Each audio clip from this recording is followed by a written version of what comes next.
How do you use AI at your school? Well, the AI uses like the apps and it's like adaptive learning. So if you're getting a bunch of questions right, they'll make it harder. Mm-hmm. And so like just basically all of learning. If there wasn't AI, we couldn't do this learning. What's the worst thing about GT School, or what's the thing we need to work on or improve? Oh, it's so More obvious. girls. Yes, that's it. More girls. We need more girls. Welcome to the Future of Education podcast, hosted by Mackenzie Price. Mackenzie is the founder of a revolutionary new school model that's disrupting education through AI. Join us as we discuss the latest in education innovation. If somebody was thinking about sending their kid to GT School, what would you want to tell that parent about GT School? What's good about it? Why do you go to school? To play Dojo Islands? No. Okay. I guess yes, Emily. That's okay. What do you like about school? Well, when you hit your minimums, you get GTBs, and if you get one extra for our class, you can play they made up this like almost video game type thing, and you can play it for 15 minutes. That's fun. What's the worst thing about GT School, or what's the thing we need to work on or improve? Oh, it's so obvious. More girls. Yes, that's it. More girls. We need more girls. We do need more girls. I totally agree. Hey, by the way, have you been playing piano with the new piano? Have you played piano with the big baby grand piano that's up at GT School? Wait, that's a baby grand piano? Yeah. It's my piano. Yeah. When I moved from my house, Wait, so how big I are... sent my piano to GT School. That's the piano that my girls learned to play piano on. But how big are actual pianos if that's a baby grand piano? They can range in size. That one is 5.5 feet, and I think they can be up to like 12 feet. Or 8 or 10, 8 or yeah. 10. Yeah. So that's a baby grand piano. And I know your guide, Crystal, plays piano, right? Yeah. And so she was really excited about having it there. So she hopefully... taught a couple of the One of LLs the to play morning- Baby Shark. One of the morning launches that we did was play it. What was it? Baby Shark? No. Someone had a little lamb. Mary had a little lamb. Someone had a little lamb. Someone. I love that lyric. Was it Mara had a little lamb? No, Mary. Oh, Mary. Mara, Mary. Maybe it was Mackenzie had a little lamb. It was someone that. Well, I would love it. Maybe next time I come to GT School, you'll have learned a song that you can play for me on that piano. I used to play Happy Birthday. We I clocked used a to lot of too. hours on that piano, so I was really happy when I learned that it was going to get to go to you guys, and you guys might be able to ignite your love of music.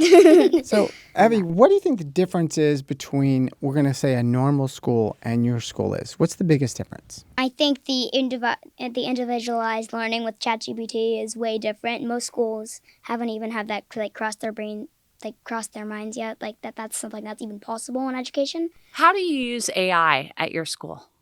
Well, the AI uses like the apps and it's like adaptive learning. So if you're getting a bunch of questions right, they'll make it harder. Mm-hmm. And so just basically all of learning. If there wasn't AI, we couldn't do this learning. And then you talked about when you were writing your speech that you used ChatGPT to help just make it even stronger in what you do. Have you been using AI in any of your workshops so far this year? I didn't, but I think some of the kids used it for their public speaking speeches. Mm-hmm. I used Talk Me Up, which is I guess that also uses artificial Yeah, what is that? intelligence. Let's Talk Me Up.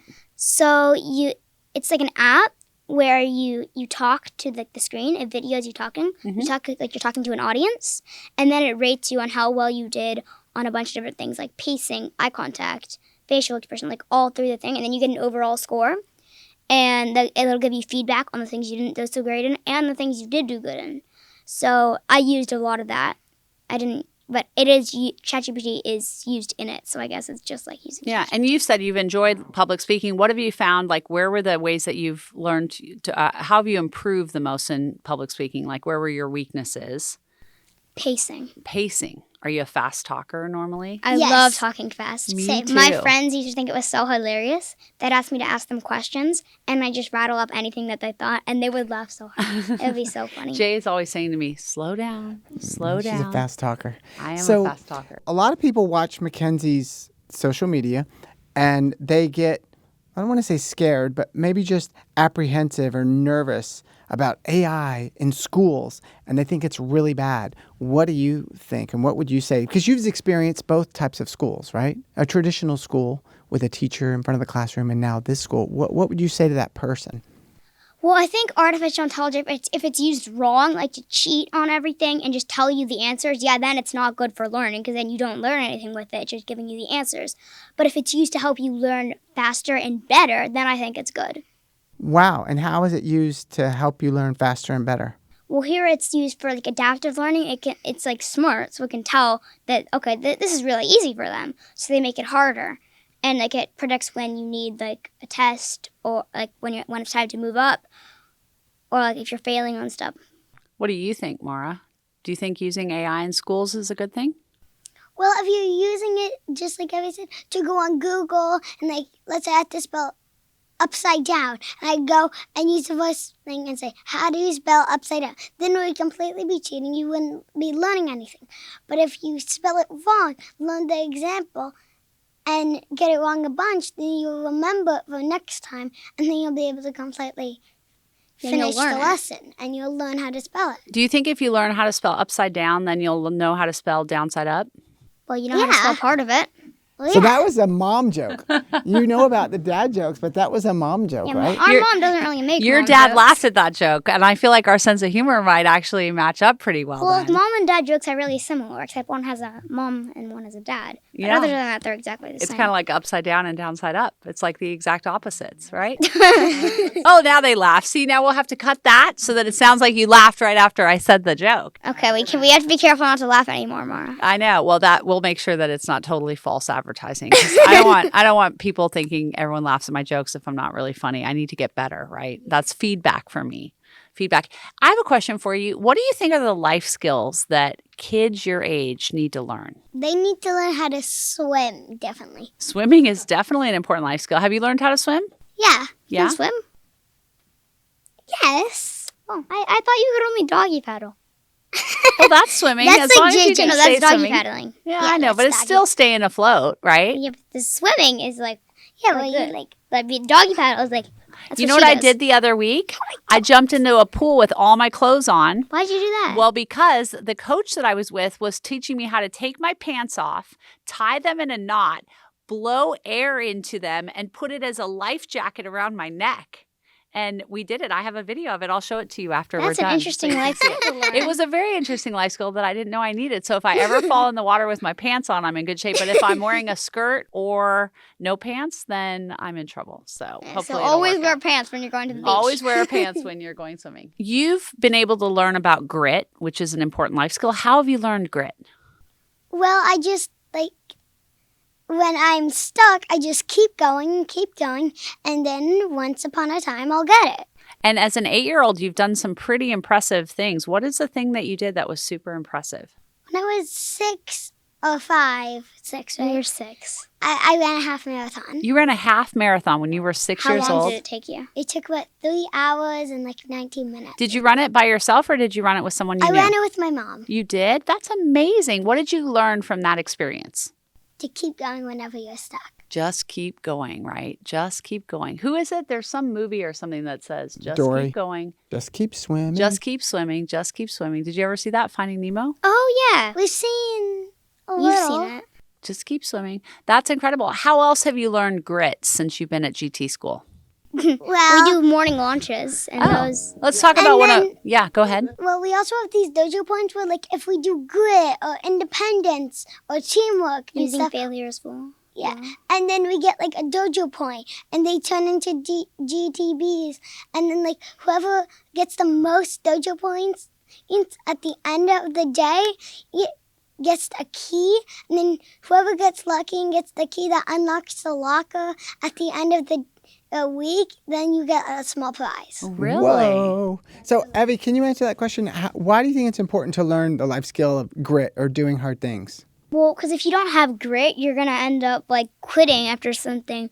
Like, if you're doing, like one of the tests, for example, especially the adaptive ones, they're just going to keep getting harder. And if you don't have grit, you can just quit halfway through and just, like, start answering all the wrong answers. So, like, grit is, like, and perseverance, you need to keep on going so that, like, so you don't quit and just, like, try not to fail and have, like, a good mindset. Yeah. Well, having a growth mindset is super important. How do you think you're learning about having growth mindset? Growth mindset is almost having like thinking outside the box. Like if someone says this is possible, like a growth mindset would be saying, yeah, like that's possible. Like thinking about it. But like if you like have a no growth mindset, you could be like, no, that's not possible. Like just you're staying with what you know. And like a growth mindset is like being open to learning new things, even if the things might not be correct. And like learning, I think, is a really big part. Do either of you ever struggle if you're starting something new, you're trying to learn something new and saying like, oh, I'm never going to get this. I'm not going to be able to do this. Is that ever something that you struggle with? I don't exactly say that. That's good. I feel like I'm a genius. You're a genius. Well, that's a growth mindset because I think sometimes like if you said, oh, I need to learn how to solve a Rubik's Cube. And I could say, oh my gosh, I'm never going to figure out how to do this. Or I could have a growth mindset that would say, I think I can learn. And when I realize there's an algorithm and I can practice and get better, like I just can't solve it yet, but I will be able to. Yeah, the power of yet. The power of yet. What's the power of yet? The power of yet is saying like let's say you can't. I don't know. I love gymnastics, so I guess I'll use an example from that. Like I don't have my back handspring on floor, but instead of saying I don't have my back handspring, I can say I don't have my back handspring yet. Yeah, but you're going to work on it. I see you were doing some pretty impressive cartwheels the last time I saw you at GT school. How's gymnastics going? Gymnastics is really good. Actually, this weekend I got my back tuck my back handspring on trampoline. Really? Yeah, but I still need it on floor. That's so exciting. Why is it important to say, I don't have my back handspring on floor yet? Like, why do you add that in? Because if you don't have the yet, when you talk to yourself negatively, it turns into like an emotion and then you don't do it. So if you say yet, I'll be like, I can't do this lesson yet. But if you say, I can't do this lesson, you'll never do it. But if you say like, I can't do this lesson yet, you keep going, you'll get it. Like that also goes to the perseverance and grit aspect. You know, I wish they taught this stuff in school. Every school needs to teach this, and most schools, some schools do, but the curriculum and the life skills are just awesome. So for you guys to be learning that and have such an excellent grasp on that is very impressive. Evie, what's a time when you, like specifically, maybe with school, what's a time where you use the power of yet? Well, I think probably what Mara said, like lessons, really hard ones. Like, I'm asking a specific one. Do you have one in your mind where something that maybe you couldn't do and you did it because you used the power of yet?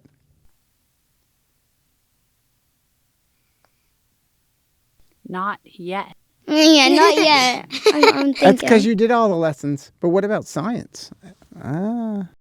Well, I guess there's like these science lessons where they have they call it what's the challenge zone, and if you get a question wrong on the challenge zone, it lowers your SMART score. So then you have to do the lesson again and again and again, and then it takes forever. But then eventually I did it, and then it was really. How did you feel when you finally accomplished it? Very relieved. Very relieved? Yeah, but also kind of happy. But sometimes you don't even get that good enough accuracy, so then it's just like. Once I did a lesson that took it was before the school when I was doing IXL, it took 3 hours, and I wasn't even close to enough accuracy. Really? Yeah. So you had to change your strategy. Did you? Yeah, but it's good when you finally did it. It's very calming, I guess. Do you feel at GT school? Do you feel like you have a sense of ownership in how the school operates and do you guys feel like as students you get a say, or are the guides in charge? Yeah, we have town hall on Fridays where we vote on stuff we have at the school. So before we didn't have we had to have a hot chocolate and a drink if we had our minutes. Well, we didn't have to. But we couldn't have 2 snacks and hot chocolate. So we decided to vote. So now we can have 2 snacks and no hot chocolate, or 2 hot chocolates and no drinks. So you got to make decisions about that. What was best for that? Is there been ever a time when town hall didn't work very well for you? Yeah, I mean, it's difficult, right? When you're just a couple kids deciding what's going to happen for a whole school, it can get pretty stressful. And, if you don't want that proposal to pass, there can be, yelling and people can get really annoyed. So that's really helpful to kind of, stay calm and just keep talking about it.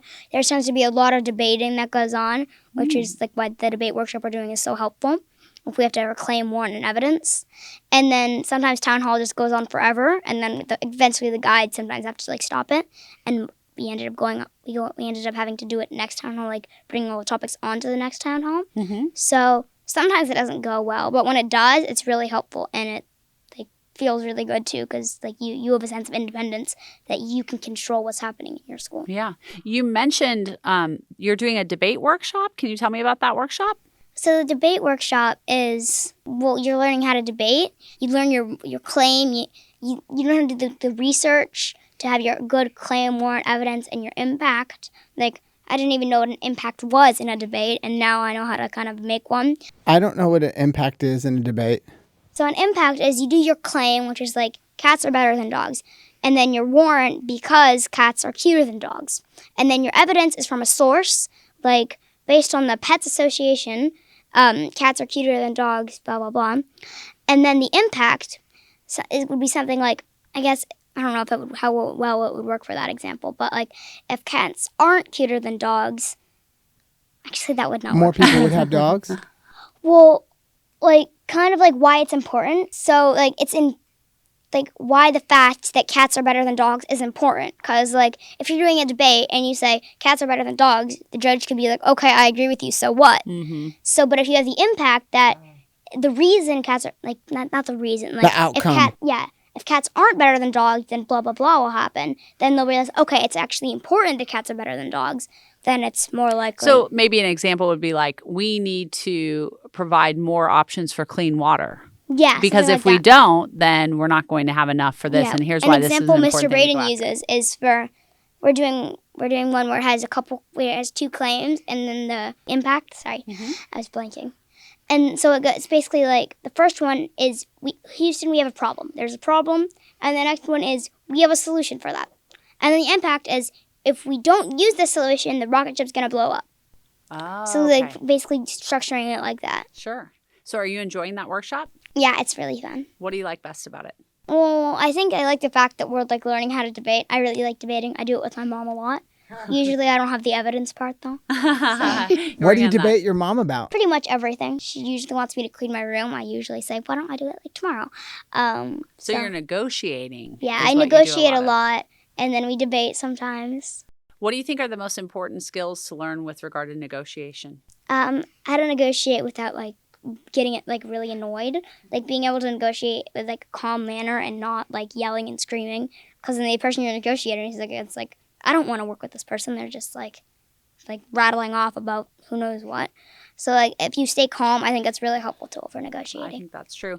One of the things I always think is really fun when I have some of our students here at this podcast is I like to ask if they have any advice for parents. Do you have any advice for parents? Oh, do you have any advice, Mara? I know you have really great parents, so you've probably learned a lot of really good things of what to do as a parent. Do you ever have any? Read your kids a lot of books. Read a lot of books. I'm such a fan of that advice. That's great advice. You referenced GTBs, your GT bucks. That's the school currency that you use. And what is the life skill that you're learning by earning GTBs at school? Is finance a life skill? Financial literacy is a life skill. Why do you think financial literacy is an important life skill to learn? Well, because we're making money like you would in a job. Mm-hmm. There's the things you can spend it on, and you can choose to spend it on it or not. And if you don't, then you save up and get more money. But then if you do spend it on, you get the stuff you spent it on. So it's kind of like a trade-off. Like, do you keep money in stock in case anything new comes onto the store, or do you save money or you buy stuff? Like, kind of depends what you want to do. And I think that trains you for when you're older, like what you're spending money on. Yeah, if you're an adult and you don't have good financial literacy, what do you think happens? Well, you might buy all the wrong stuff. Like, you might spend so much money on clothes that you don't have that much money for, like, food, and then that's really bad. Yeah. What do you think could happen if you're an adult who doesn't have good financial literacy? Well, you'll spend a bunch of money on, like, a table and clothes and stuff. But then when you have to pay taxes and get food and everything, you won't have enough money. That is and then you totally fall into true. debt, and then you go to prison, and then... Okay, well, there you go. You know, I need to make a payment on my taxes because I do them quarterly. So that was a really good reminder. And I definitely don't want to go to prison. No, you don't. I don't want to be dragged out to prison for missing my quarterly taxes. So thank you, Mara. All because you didn't have GT bucks when you went to school. That is so true. That's the impact, right? Yeah, that's the impact. That is totally the impact. Well, I think you guys have been absolutely awesome. And I will tell you, I'm working super hard to try to get more girls because I know how important it is. We need more girls. More GT school girls. Yes. When is your next history bee? It's on Saturday. This Saturday? Okay, I wish you the very best of luck. I bet you're going to crush it. And I can't wait to hear how it goes, okay? I hope it goes well. I'm kind of scared. Oh, don't be scared. You know what? When you're scared or stressed out, that's just your body's way of getting your blood moving up to your brain to give you all the power that you need and the fuel you need to know all the history facts. Thanks, guys. I appreciate you being on Future of Education. Hi, thanks. Bye. Thanks for listening to Mackenzie Price and the Future of Education podcast. If you haven't hit that subscribe button, now is the time to do it, so you can stay up to date on all our episodes. You can connect with Mackenzie on social media and be part of our daily conversation over on Instagram at futureof_education. For more info about the show and our guests, you can always visit futureofeducationpod.com. Lastly, if you're loving what you're learning, please leave a review wherever you listen to podcasts. We'll be back in your feed soon, but until then, remember, kids are limitless, and it's our job to unlock their potential.